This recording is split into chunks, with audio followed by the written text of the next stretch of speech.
Hello everyone, welcome to my channel CS Legal World. Today we are doing chapter number 6 of CRI, which is valuation of business and assets for corporate restructuring. This chapter 100% comes for like 20 marks in your exam. So firstly in order to understand this chapter we have to understand कि valuation कराने की ज़रूरत कौन कौन से situations में पड़ती है, कब कब हमको वैल्यूएशन कराना पड़ता है. तो जब कोई भी कंपनी आईपीओ लाती है, एफपीओ लाती है, या फिर ऑफर फॉर सेल करती है, या फिर किसी वेंचर किसी जॉइंट वेंचर में इन्वेस्टमेंट करती है, टेक ओवर कर रही है, बाय बैक कर रही है, डी लिस्टिंग कर रही है, ठीक है, फेयर प्राइस निकालना है कंपनी को, किसी अग्रीमेंट के हिसाब से करना है, किसी अग्रीमेंट में लिखा है कि भाई वैल्यूएशन चाहिए, उस हिसाब से कर रही है. ब्लॉक ऑफ शेयर्स का डिटरमाइन करने के लिए परचेस प्राइस क्या होगा वो डिटरमाइन करने के लिए कर रही है. फिर value the interest of dissenting share holder की डिसेंटिंग शेयर होल्डर है under the scheme of amalgamation, तो उनका शेयर प्राइस क्या होगा, उसका वैल्यूएशन निकालने के लिए भी वैल्यूएशन की ही जरूरत पड़ती है. Conversion of debt instrument into shares, जब ये जो डेट इनटू शेयर्स कन्वर्ट होते हैं इनके लिए भी वैल्यूएशन की जरूरत पड़ती है. Advancing a loan against the security of shares of the company by the bank, advancing of loan against the security of the shares of the company by the bank financial institution, अपनी securities को mortgage करते हो loan लेने के लिए, उसके लिए भी वैल्यूएशन कराने की जरूरत पड़ती है. फिर companies as required by provision, companies act में कुछ बोला है तो वहाँ पे जरूरत पड़ेगी, फेमा में बोला है वहाँ पे, इनकम टैक्स में बोला है वहाँ पे, सेबी सेस में बोला है वहाँ पे, डी लिस्टिंग में, बाय बैक में, तो उस हिसाब से, टेक ओवर में, तो उस हिसाब से जरूरत पड़ती है. तो इसके टोटल 14 पॉइंट्स है, ठीक है. अब मुझे देखते हैं, हम लोग देखते हैं कि मुझे कहाँ तक याद है या आप लोगों को कहाँ तक याद है, ठीक है. याद करने की कोशिश करना. सबसे पहले हमने क्या कहा कि आईपीओ एफपीओ या फिर ऑफर फॉर सेल कराना होता है तब इसकी ज़रूरत पड़ती है. फिर मर्जर एंड एक्विजिशन कराते तब इसकी ज़रूरत पड़ती है. टेक ओवर में पड़ती है. डी लिस्ट कराते तब पड़ती है. डिसेंटिंग शेयर होल्डर्स का शेयर प्राइस निकालना होता है तब पड़ती है. जॉइंट वेंचर में इन्वेस्टमेंट करना होता है तब ज़रूरत पड़ती है. बायबैक में ज़रूरत पड़ती है. कन्वर्ट कराते हो आप अपने डेट इनटू इक्विटी इंस्ट्रूमेंट तब पड़ती है. ब्लॉक ऑफ स्टॉक का आपको परचेज प्राइस निकालना है या तब ज़रूरत पड़ती है. टोटल 9 हो गए, क्या 6 बाकी है. सेबी, फेमा, फिर और कौन था, कंपनीज एक्ट, सेबी सस्त, बायबैक, डी लिस्टिंग, ये लोग की जरूरत पड़ती है. 10 हुआ, मतलब 4 बाकी है अभी भी. अब 4 और कौन से रह गए, कौन सा नहीं याद आया अपने को, कौन सा नहीं याद आया, चलो देखते हैं. आईपीओ एफपीओ तो बोल दिया, इन्वेस्टमेंट इन जॉइंट वेंचर बोला था, ओपन ऑफर बोला था, बायबैक, डी लिस्टिंग बोला था, स्कीम्स इन्वॉल्विंग मर्जर डीमर्जर्स बोला था, डायरेक्शंस ऑफ ट्रिब्यूनल नहीं बोला था, डिटरमाइन फेयर प्राइस नहीं बोला था, अग्रीमेंट बिटवीन 2 पार्टीज नहीं बोला था, डिटरमाइन ब्लॉक ऑफ शेयर्स ये बोला था, द वैल्यू ऑफ इंटरेस्ट ये बोला था, डेट ये बोला, advancing a loan against the security of the shares of the company by bank financial institution ये नहीं बोलता. एक तो एडवांसिंग अ लोन नहीं बोला था, एक डिटरमाइनिंग फेयर प्राइस नहीं बोला था, डायरेक्शन ऑफ ट्राइब्यूनल नहीं बोला था, और क्या नहीं बोला था बेटा, स्कीम्स इन्वॉल्विंग, ये सारा बोला था. तो अभी फिर से हम जाते हैं, देख लेते हैं एक बार क्या है आईपीओ एफपीओ ओएफएस. सो 1 2 3 4 5 6 7 8 9 10 11 12 13 पॉइंट है कुल मिला के. चलो फिर से कोशिश करते हैं. तो याद करने की कोशिश करना. सबसे पहले हमको क्यों जरूरत पड़ती है, वैल्यूएशन कहाँ जरूरत पड़ती है, तो आईपीओ एफपीओ या फिर offer for sale first. Second क्या बोला मैंने कि अगर आप बायबैक करा रहे हो, डी लिस्टिंग करा रहे हो तो. थर्ड, अगर आप मर्जर अमालगमेशन करा रहे हो तो. अगर आप जॉइंट वेंचर में इन्वेस्टमेंट कर रहे हो तो. अगर आप और कौन सा था, सेबी ओपन ऑफर दे रहे हो तो, ठीक है.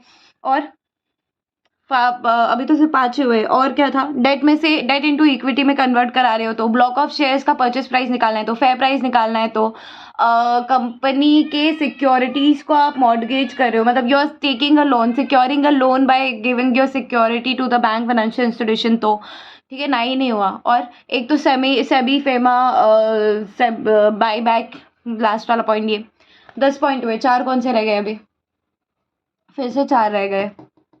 एक तो अग्रीमेंट के लिए कर रहे हो तो, अग्रीमेंट में लिखा है तो, और 3 रह गए. 3 कौन से अभी, जो लास्ट टाइम कौन कौन सा रह गया था अपना याद करने की कोशिश करना. फेयर प्राइस रह गया था, मर्जर अमालगमेशन वाला पॉइंट बोला था शायद. लास्ट टाइम कौन सा रह गया था, फिर से देखते हैं.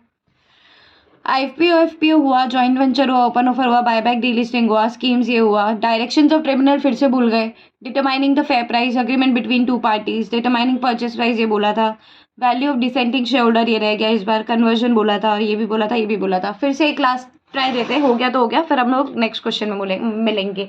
तो सिचुएशंस रिक्वायरिंग वैल्यूएशन की कौन कौन से सिचुएशंस में हमको वैल्यूएशन कराने की जरूरत पड़ती है? आईपीओ एफपीओ आप लोग तो देख ही सकते हो। चलो, कौन कौन से सिचुएशंस में वैल्यूएशन कराने की जरूरत पड़ती है? आईपीओ एफपीओ ओएफएस, मैं छुपा देती हूँ, नहीं तो मैं देख ली तो चलो, कौन कौन से सिचुएशन में क्या कराने की जरूरत पड़ती है? वैल्यूएशन कराने की जरूरत पड़ती है। IPO FPO OFS first. Second,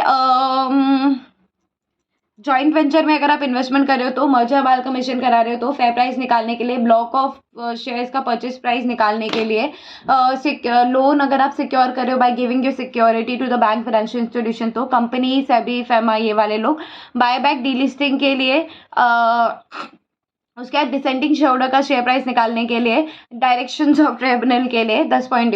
अब 3 कौन से छोड़ दिए मैंने इस बार? अग्रीमेंट के हिसाब से कर रहे हो तो 2 छूट रहे हैं अभी, अब वो 2 कौन से? अग्रीमेंट के हिसाब से कर रहे हो तो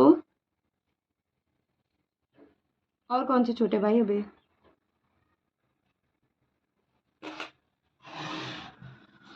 ये बोला, ये बोला, ये बोला था, ये बोला था, ये भी बोला, डिसेंटिंग बोला था, conversion of debt into shares नहीं बोला शायद, ये बोला, ये बोला। चलो ठीक है, अब छोड़ दो, इतना बहुत हो गया। पॉइंट कितने? 1 2 3 4 5 6 7 8 9 10 11 12 13। याद क्यों नहीं हो रहा है? ऐसे कैसे हो सकता है? एक लास्ट ट्राई करते हैं। आईपीओ एफपीओ ओएफएस, फिर था कि आप जॉइंट वेंचर में इन्वेस्ट कर रहे हो, वो मर्जर अमाल्गमेशन में अगर आप जाते हो कराते हो तो भी आपको वैल्यूएशन की ज़रूरत पड़ती है, फेयर प्राइस निकालने के लिए, फिर परचेज कंसिडरेशन निकालने के लिए ब्लॉक ऑफ शेयर्स का, securing loan from the bank financial institution against the security, company FEMA SEBI ये वाले लोग, उसके बाद conversion of debt into shares, dissenting share holders का वैल्यूएशन निकालने के लिए, शेयर प्राइस निकालने के लिए, फिर अगर आप अग्रीमेंट के हिसाब से कर रहे हो तो डायरेक्शन ऑफ लॉ, फिर से 2 पॉइंट छूट जा रहे हैं, अब कौन से छूट रहे? तो एडवांसिंग लोन बोला, अब नहीं कर रही, अब ये लास्ट था। आईपीएफपी ओएफएस जॉइंट वेंचर बोला था ऊपर, अच्छा टेक ओवर नहीं बोला, बायबैक डीलिस्टिंग नहीं बोला इस बार, अलग अलग हर बार अलग अलग भूल जा रही हूँ, एग्जाम के टाइम पे सब याद रहे तो खैर है। Now second we are doing which is factors influencing valuation, की कौन कौन से ऐसे फैक्टर्स है, कौन कौन से ऐसे फैक्टर्स है जो कि वैल्यूएशन को इन्फ्लुएंस करते हैं। मैंने क्या बोला? कौन कौन से ऐसे फैक्टर्स है, कौन कौन से ऐसे फैक्टर्स है जो वैल्यूएशन को इन्फ्लुएंस करते हैं। So major factor influencing the valuation of the business include CMLR DNA, similar DNA चाहिए, ऐसा है, सिमिलर DNA की स्पेलिंग इस बार अलग है अपने में।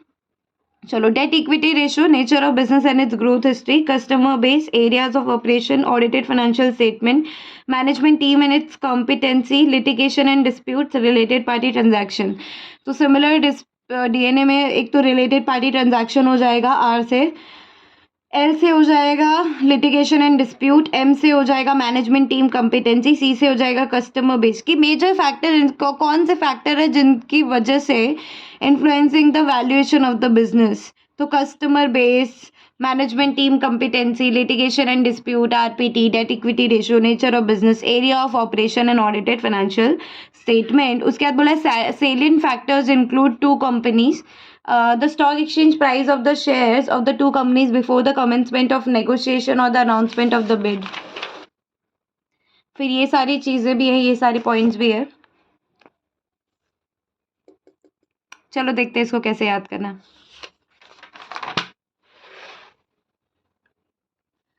क्या बोल रहा है क्वेश्चन, क्या बोल रहा है कि फैक्टर्स इन्फ्लुएंसिंग, अभी तक हमने देखा कि वैल्यूएशन कहाँ कहाँ कराने की जरूरत पड़ी, ठीक है। अब हम देख रहे हैं फैक्टर्स इन्फ्लुएंसिंग वैल्यूएशन, ऐसे कौन कौन से फैक्टर्स है, ऐसे कौन कौन से फैक्टर्स है, ऐसे कौन कौन से फैक्टर्स है, ऐसे कौन से फैक्टर्स है, ऐसे कौन से फैक्टर्स है जो कि आपके वैल्यूएशन को इन्फ्लुएंस कर सकते हैं, जो कि आपके वैल्यूएशन को इन्फ्लुएंस कर सकते हैं। सो determining the value business complicated and intricate process, valuing a business requires the determination of its future earning potential and the risk inherent to those future earnings. So the process of arriving at this value includes a detailed analysis of mix of physical and intangible assets, the general economic and industry conditions, major factors influencing the valuation of business. तो हमने किया था सिर्फ और सिर्फ similar DNA, जिसमें हमारा सी से था कस्टमर बेस, एम से था मैनेजमेंट टीम्स कॉम्पिटेंसी, एल से था लिटिगेशन डिस्प्यूट, आर से था अपना आरपीटी, डीएनए डी से था अपना डेट इक्विटी रेशियो, एन से है नेचर ऑफ बिजनेस, ए से area of operation and audited financial statement. तो अपने को सिर्फ इतना याद रखना है, जब major factors influencing the valuation बोल रहा है कि ऐसे कौन से मेजर फैक्टर्स है जो कि वैल्यूएशन को इन्फ्लुएंस करते हैं, ऐसे कौन से मेजर फैक्टर्स है जो कि वैल्यूएशन को इन्फ्लुएंस करते हैं. So that similar DNA, so that CMLR and then DNA2. So that is customer base, then management team competency, litigation, RPT, then your debt equity ratio, DN, nature of business, and audited financial statement and area of operation. This is your major factors influencing the valuation. Then we are doing this one, that the salient factors include और भी factors है, other factors भी है. तो वो कौन से है? So the stock exchange price of the share. अच्छा, अभी two companies वाला है, ठीक है. इसको एक बार रीड करते हैं, उसके बाद देखते हैं अदर फैक्टर्स में क्या क्या इन्फ्लुएंस कर सकते हैं, कौन इन्फ्लुएंस करता है वैल्यूएशन. तो the stock exchange price of the share, ठीक है, stock exchange price of the shares of the two companies before the commencement of negotiation और the announcement of the bid. देखो मैं क्या बोल रही हूँ, ऐसे कौन से फैक्टर्स हैं, ठीक है, जो कि वैल्यूएशन ऑफ बिजनेस इन्फ्लुएंस करता है. सेलेंट फैक्टर्स इंक्लूड, ऐसे फैक्टर्स में ये बोला है कि स्टॉक एक्सचेंज प्राइस क्या था शेयर्स का, दोनों कंपनी का, जब नेगोशिएशन कर रहे थे ना हम कि हमको मर्ज करना है, उसके नेगोशिएशन करने के पहले, ठीक है, स्टॉक एक्सचेंज प्राइस क्या था दो कंपनी का. तो टू कंपनी ज़्यादा आ रही है इसमें. फिर देखना dividend paid on the shares कितना है, dividend paid on the shares कितना है, relative growth prospect of the two company क्या है, फिर है relative gearing of the shares of the two company, net assets of two companies, voting strength, then past history of the prices of shares of the two company. फिर है deals can take a number of months to complete, during which time valuation can fluctuate substantially, hence provision must made to protect against such swings. तो पहला तो था अपना कि share exchange price क्या है दोनों कंपनियों का नेगोशिएशन चालू करने के पहले. फिर डिविडेंड कितना पे किया है शेयर्स पे, रिलेटिव ग्रोथ एस्पेक्ट क्या है दोनों कंपनीज का, relative gearing of the shares of the two company क्या है. So gearing means ratio of the amount of issued preference share capital and debenture stock to the amount of issued ordinary share capital. Net assets क्या है, voting strength क्या है, past history of the price of the share क्या है. फिर है merger and amalgamation deals can take a number of months to complete, during which time valuation can fluctuate substantially, hence provision must made to protect against such swings. तो ये तो खैर ठीक है.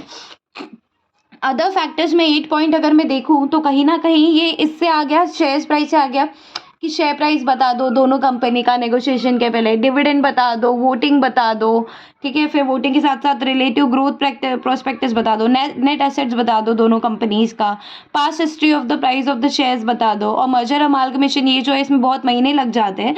तो ड्यूरिंग विच आपका जो प्राइस है वैल्यूएशन का फ्लक्चुएट हो सकता है, तो उसके लिए आपने क्या प्रोविजंस बनाए हैं टू प्रोटेक्ट सच स्विंग्स.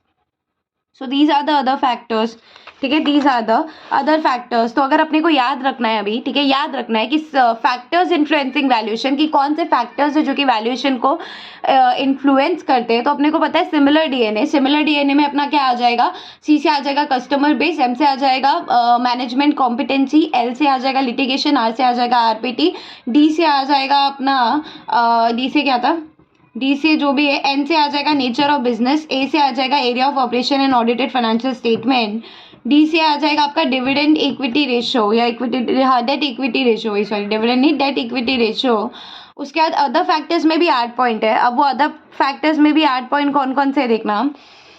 तो अदर फैक्टर्स में सबसे पहले बोल दिया है कि शेयर एक्सचेंज प्राइस क्या है जब नेगोशिएशन कमेंस करे उसके पहले दोनों कंपनी का शेयर एक्सचेंज प्राइस क्या था, नेट एसेट्स क्या है, वोटिंग राइट्स क्या है, डिविडेंड कितना पे किया है, फिर उसके बाद क्या है, और रिलेटिव ग्रोथ ऑफ प्रोस्पेक्टस क्या है, relative gearing of shares of the two company क्या है, net assets, voting strength and past history of the prices of share, and then deals can take a number of months to complete, during which time valuation can fluctuate substantially, hence provision must be made to protect against such swing. मेरी बात है, याद रखना हमेशा कि ये जो chapter है इसमें से थ्योरी आना फिक्स है, नहीं तो ये 5 मार्क्स का कंपलसरी क्वेश्चन में थ्योरी आएगा, तो ये याद करके रख चलना।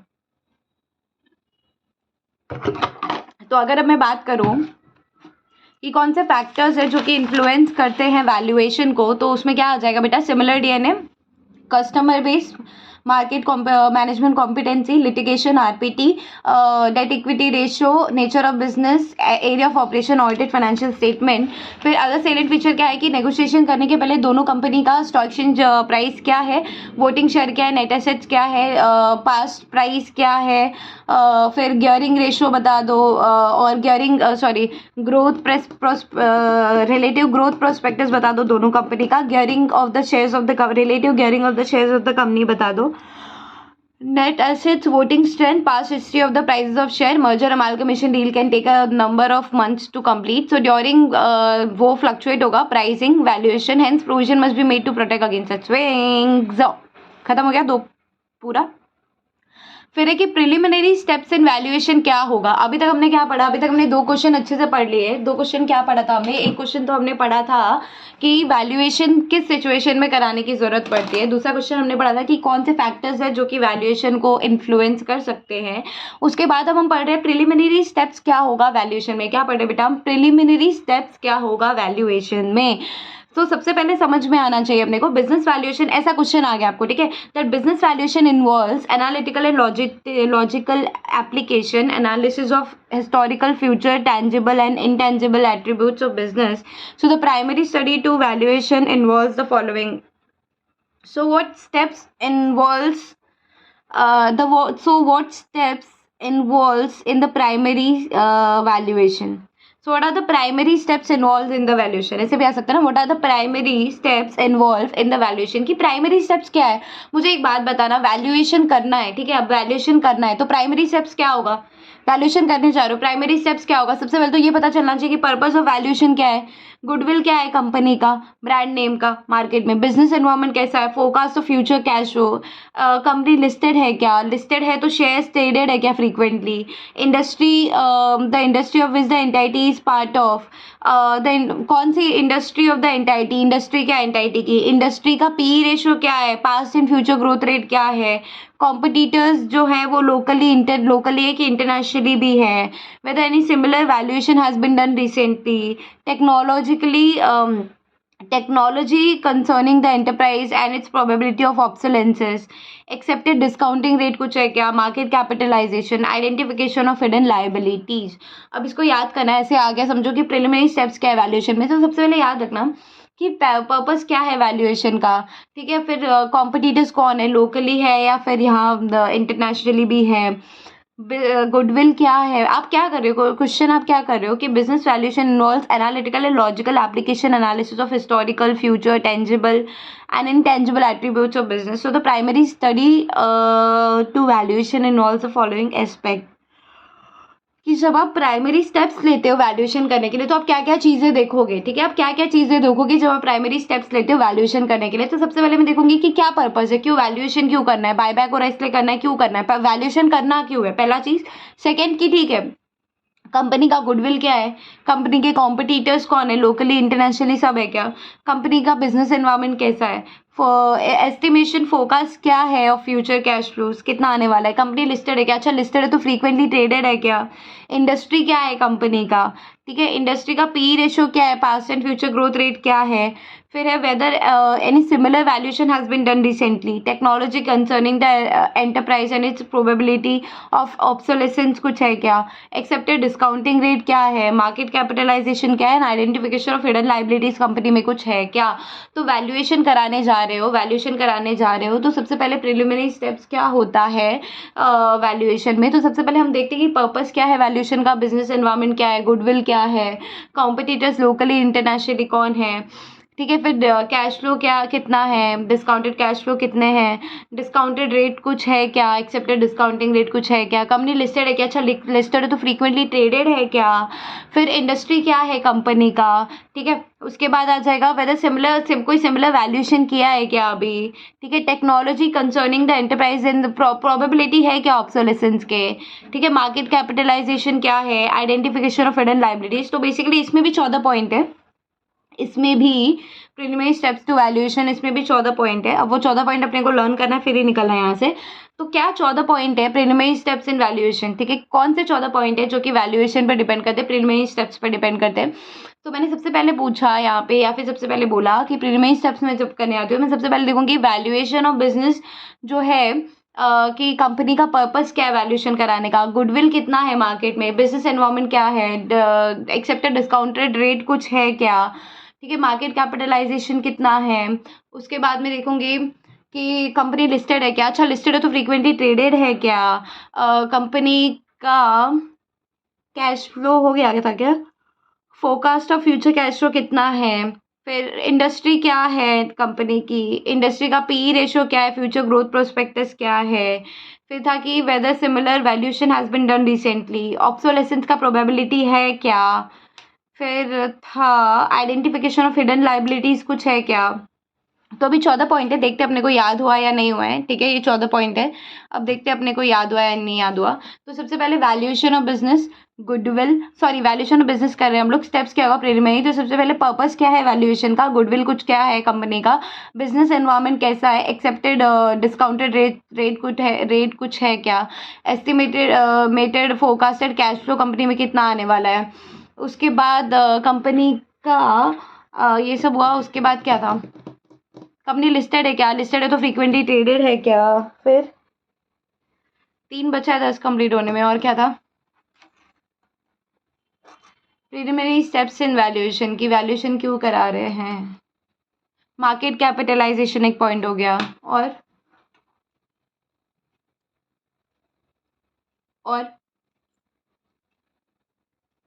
we are forgetting approximately 6 points, identification of hidden liabilities। ये 3 तो याद रखो। चलो जो मार्क किया है ना उससे देखते याद रहता है क्या। चलो पर्पस तो ठीक है, चलो अलग है। बिजनेस एनवायरनमेंट एक साथ लिया है ये लोग ने, industry of entity and industry का पी रेशियो एक साथ लिया है, कंपनी लिस्टेड है तो फ्रीक्वेंटली ट्रेडेड है क्या एक साथ लिया है, forecast of future cash flow अलग सा लिया है, गुडविल लिया है, फिर technology concerning the enterprise and probability of obsolescences, accepted discounting rate, market capitalisation and forecast of future cash flows ये एक साथ लिया है, आइडेंटिफिकेशन ऑफ हिडन लाइबिलिटीज एक साथ लिया है, पर्पस अलग सा लिया है। साथ में कौन सा लाइक, तो कंपनी लिस्टेड है तो फ्रीक्वेंटली ट्रेडेड है क्या, ये बिजनेस एनवायरनमेंट, इंडस्ट्री, इंडस्ट्री का P ratio, okay.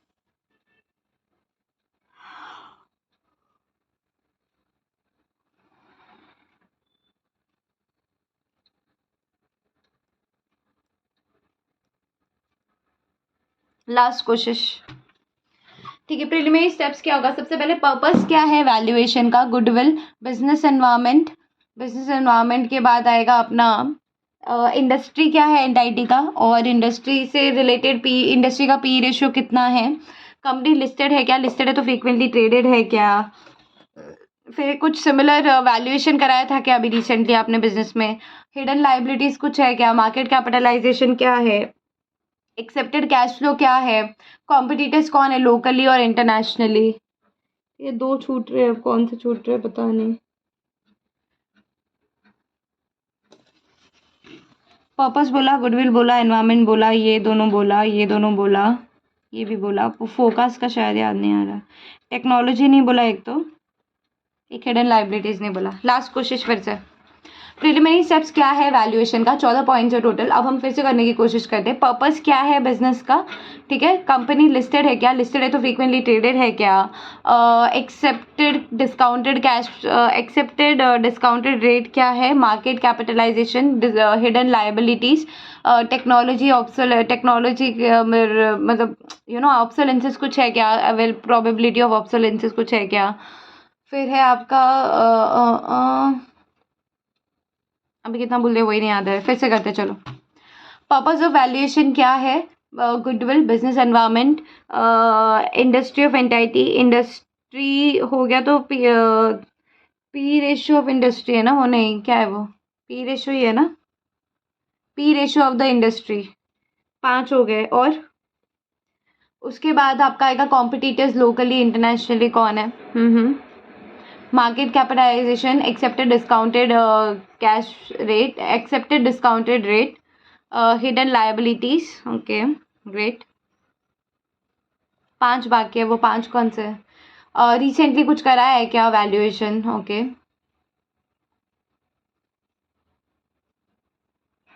Company listed है क्या? लिस्टेड है तो फ्रीक्वेंटली ट्रेडेड है क्या? Very nice. एक बाकी है, फोरकास्ट, वही है वो, फोरकास्ट कैश फ्लो वाला पॉइंट देखना अभी। पर्पस गुडविल, बिजनेस में forecast of future cash flow, company listed, ये बोला, ये बोला, ये बोला, ये बोला, ये बोला, ये बोला, ये बोला, ये we are done with this.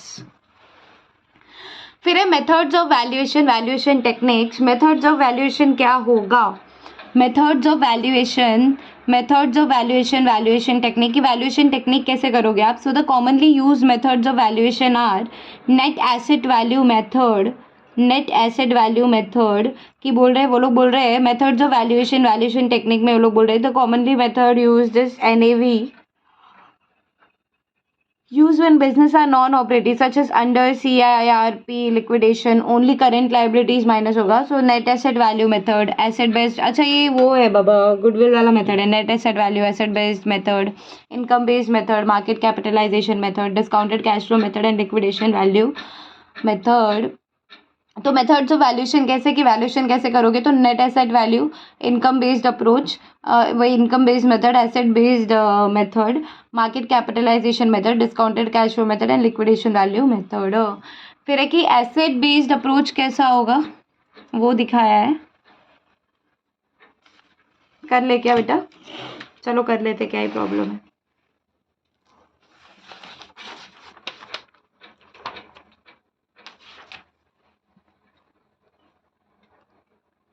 तो एसेट बेस्ड में सिर्फ इतना दिखाया है कि एग्जाम्पल दिया है कि ये सब आपके हैं।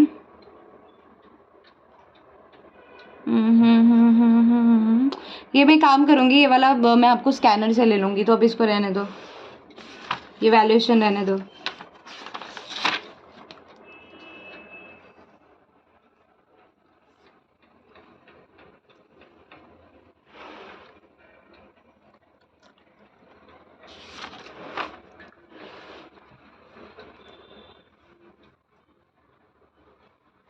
ये पूरा मैं आपको ले लूँगी उससे,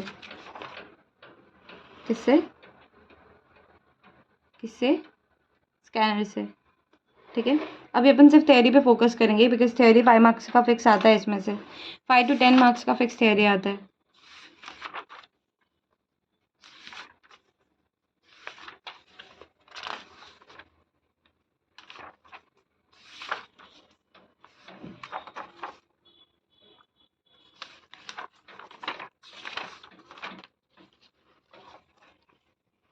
चलो अब इस पे फोकस करते हैं। फिर है वैल्यूएशन ऑफ टेंजिबल एसेट्स, कि अगर आप वैल्यूएशन ऑफ टेंजिबल एसेट्स करा रहे हो तो क्या बोला देखना, that intangible assets are knowledge based assets, की जो इनटेंजिबल एसेट्स होते हैं ना, इनटेंजिबल एसेट्स जो होते हैं वो नॉलेज बेस्ड एसेट्स होते हैं। They are intellectual properties and hence are different from tangible assets. So tangible assets do not have physical substance. Intangible assets do not have physical substance. Example of intangible assets are these: brands, patents, trademark, design, copyright, technical know-how, software, formulations, franchisees, goodwill.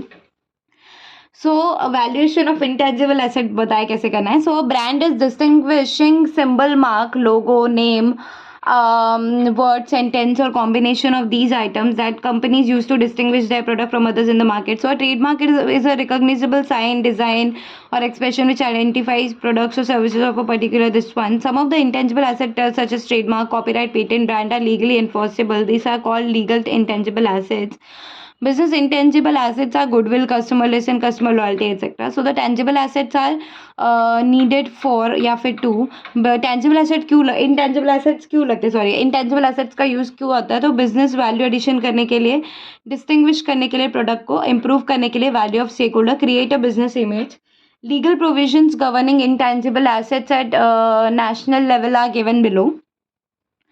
Companies act legal provisions governing intangible assets के intangible assets को कौन govern करता है तो companies act patents act 1970 trademarks act 1999 copyright amendment act 2012 Indian accounting standard में कौन कौन से आते हैं 26 14 12 22 19 21 ये सारे आते हैं अगर इसको अपन लाइन से लेके चले तो ये कुछ इस तरह से आएगा 12 14 19 21 22 26 एट द इंटरनेशनल लेवल कौन कौन से चलते हैं तो ये लोग चलते हैं IAS 13 36 38 इसमें से IAS 13 क्या होता है IAS 13 है फेयर वैल्यू मेजरमेंट IAS 36 है इम्पेयरमेंट ऑफ एसेट्स एंड 38 है इंटेंजिबल एसेट्स और अगर legal provisions governing intangible asset eight national level देखा जाए तो यहाँ पर आता है 12 है आपका valuation of intangible asset acquired by way of government grant okay 14 है आपका valuation of intangible assets acquired by way of amalgamation 19 है आपका अकाउंटिंग ऑफ फॉर लीजेस 21 है आपका गुडविल अराइजिंग ऑन कंसोलिडेशन 22 है I guess deferred tax assets and 26 है intangible assets recognition measurement amortisation and disclosure तो अगर अब मैं देखूँ तो ये तो वही है ना कि valuation of intangible assets acquired by government grant तो ये 12 वाला जो है गवर्नमेंट ग्रांट 14 वाला क्या था बाय वे ऑफ अमालगमेशन 19 वाला क्या था अकाउंटिंग फॉर लीजेस 21 वाला क्या था गुडविल अराइज कंसोलिडेशन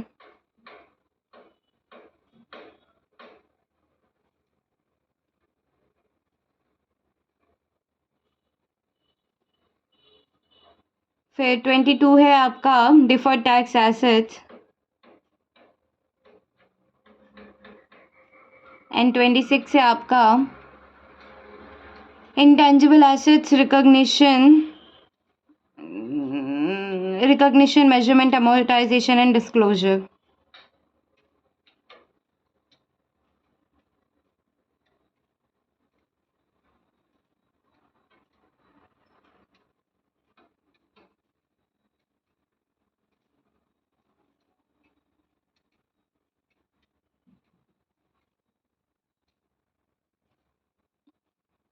इतना ही है ठीक है तो अभी मेरे को बताना कि बेसिकली जब ये क्वेश्चन आएगा लीगल प्रोविजन क्या है जो गवर्न करता है इंटेंजिबल एसेट्स को at national level which is this and at international कौन है तो ये आएगा तो लिखना पड़ेगा एग्जाम में अगर क्वेश्चन आ गया तो लिखना पड़ेगा तो याद रखना AS 12 14 15 16 17 18 नहीं था फिर डायरेक्ट 21 था तो AS सॉरी 12 था 14 19 21 22 देन 26 एंड यहाँ पे था India is 13 and then 38 and then 36 38 वही impairment of assets intangible assets directly तो 12 का था गवर्नमेंट ग्रांट का था फिर आपका 14 था आपका by way of intangible valuation of intangible assets by way of amalgamation so government grant फिर आपका अमालगमेशन 12 14 फिर आपका 19 आ जाएगा अकाउंटिंग फॉर लीजेस 21 आ जाएगा goodwill arising on consolidation 22 deferred tax liability 26 impairment of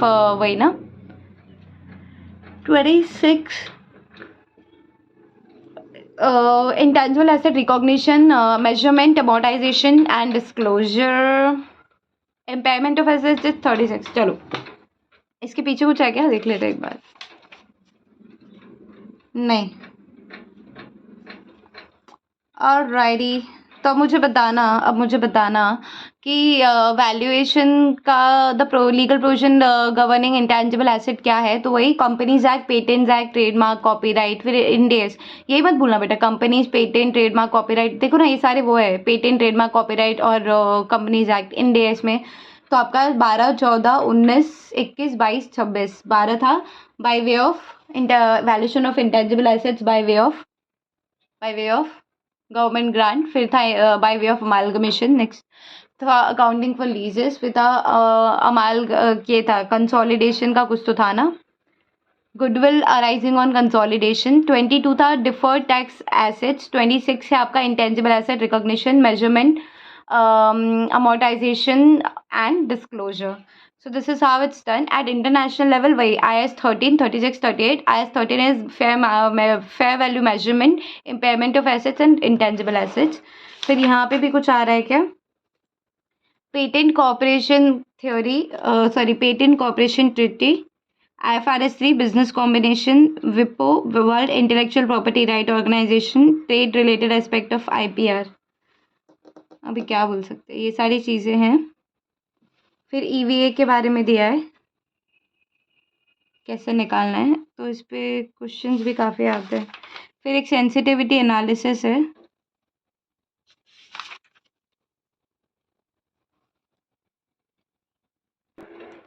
फिर एक ही क्वेश्चन पढ़ा, valuation of demerger relative valuation क्या होता है, वैल्यूएशन ऑफ डीमर्जर्स या फिर रिलेटिव वैल्यूएशन क्या होता है। तो हम वैल्यूएशन ऑफ डीमर्जर्स या फिर रिलेटिव वैल्यूएशन निकालते हैं, तो in a demerger a company splits into two different entities, so the valuation of each entity is estimated on a standalone basis and the relative value as a ratio is arrived at. How the value of shares of each entity post demerger is found out. As seen before, the value of share can be found by any of the following methods: asset based approach जिसमें net asset value आ जाएगा, income based approach जिसमें आ जाएगा discounted cash flow, earning capitalization, excess earning methods, incremental cash flow methods, market based approach जिसमें आ जाएगा market price and comparable transaction multiple. So these are the valuation of demergers relative, valuation of demergers या फिर relative valuation भी इसको ही बोलते हैं। ठीक है, फिर एक लास्ट क्वेश्चन पे आ जाओ, which is valuation under the IBC। तो इसके कुछ दिए हैं कि IBC में कैसे वैल्यूएशन होगा, देखना है यहाँ से। So under the IBC regulation is this one: the two registered valuers appointed under regulation 27 shall submit to the RP an estimate of the fair value of the liquidation value computed in accordance with internationally accepted valuation. If in the opinion of RP the two estimates are very significant, he may appoint another registered valuer as the average. Regulation 35 of, ठीक है इसको छोड़ो। Principles and technique of reporting क्या होगा? Valuation report exercise is based on the observation, inspection, analysis and calculations. So during this process, the valuer goes through various document, record his observations, make relevant calculation and record these calculation and analysis result. In this process, many documents are generated which forms the basis of his conclusion on the valuation of the subject matter. It is very necessary for him to preserve all such records so that these documents may help him to substantiate his conclusion on valuation. Moreover, all this document also become the matter of reference in near future. So principle and technique of reporting ये हो गया। फिर आया आपका the most important question which is contents क्या होगा, summarised valuation report का क्या कंटेंट होगा, इसका शॉर्ट फॉर्म बनाना चाहिए क्या, 11 पॉइंट्स है इसके, बनाना चाहिए क्या contents of summarised valuation report, क्योंकि यही 11 पॉइंट को आपको एक्सप्लेन करना है and this can also come in the exam. चलो देखते हैं। So an expert group of MCA suggested the following coverage in case of valuation report for corporate strategy. Considering the shareholders' interest and the need for transparency and upholding corporate governance principle, and after taking into consideration aspect of minority interest, transparency and corporate governance, the expert group recommended that the following matters should compulsorily be covered in the valuation report in a clear, unambiguous and non-misleading manner, consistent with the need to maintain confidentiality. तो basically background information का बोला है, content कि valuation report में क्या लिखोगे आप, क्या उसके कंटेंट्स रहेंगे, क्या क्या वैल्यूएशन रिपोर्ट किन क्या लिखोगे आप वैल्यूएशन रिपोर्ट में। तो पहले तो बैकग्राउंड इन्फॉर्मेशन लिखा, पर्पस क्या है वैल्यूएशन का, अपॉइंटिंग अथॉरिटी कौन है, identity of the valuer and other expert involve in the valuation, disclosure of value or interest and conflict if any, date of appointment, valuation date and date of report, sources of information, procedure adopted in carrying out the valuation, valuation methodology, major factors influencing the valuation, conclusion and then coverts, limitations and disclaimer. इसका कुछ बन सकता है क्या? रुकना ज़रा, अब इससे गंदा मुझे कुछ नहीं मिला, तो आप लोग देख लेना जो जमे अगर कुछ हो। एमसीसी में बीडी डिप किया तो एसपीवी आ गई। Now what is MCC? MCC is your major factors influencing the valuation, या फिर मेजर को छोड़ो, एफ डाल दो अगर तो, एमसीएफ, होल्ड ऑन, इसको एफसीसी कर लो तो factors influencing valuation, conclusion and caveats, limitation and disclosure, ये आपका आ गया पहला।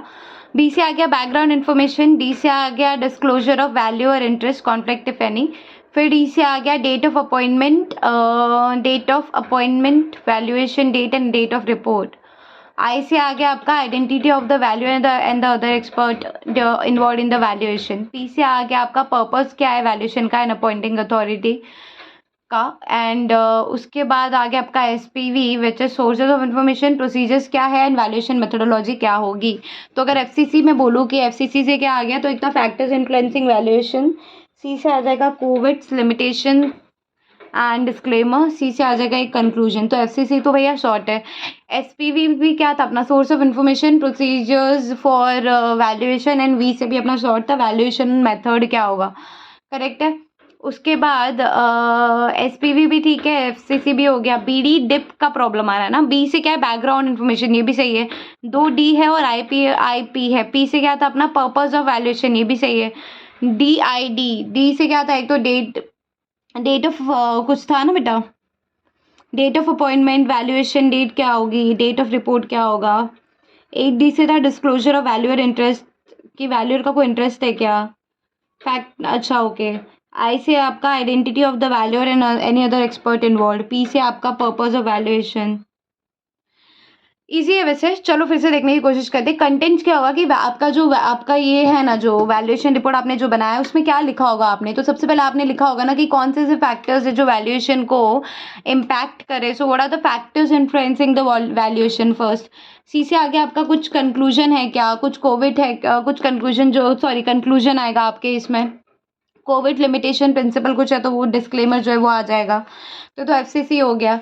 एफसीसी के बाद आपका क्या आता है, एफसीसी में बीडी डिप किया तो एसपीवी आ गई। एफसीसी में बी से आ गया आपका बैकग्राउंड इन्फॉर्मेशन, डी से आ गया डेट ऑफ अपॉइंटमेंट,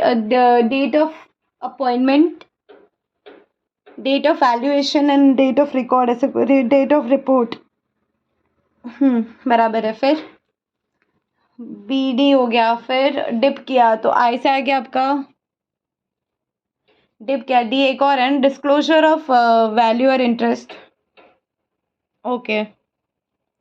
पी से आपका आ गया purpose of valuation, sorry my bad, P से आ गया आपका पर्पस ऑफ वैल्यूएशन, एंड एक और I say that which is identity of the valuer and the expert involve in that, खत्म हो गया। तो this is how we have done the contents of this one. अब फिर बैकग्राउंड इन्फॉर्मेशन में आपका क्या आएगा, brief particulars of the company, propose transaction की, हिस्टोरिकल फाइनेंशियल्स, कैपिटल स्ट्रक्चर क्या है, शेयर होल्डिंग पैटर्न, ये वो, रिलेटेड पार्टी इश्यूज। तो ये सब मन से ही लिखना है सारी चीज़ें।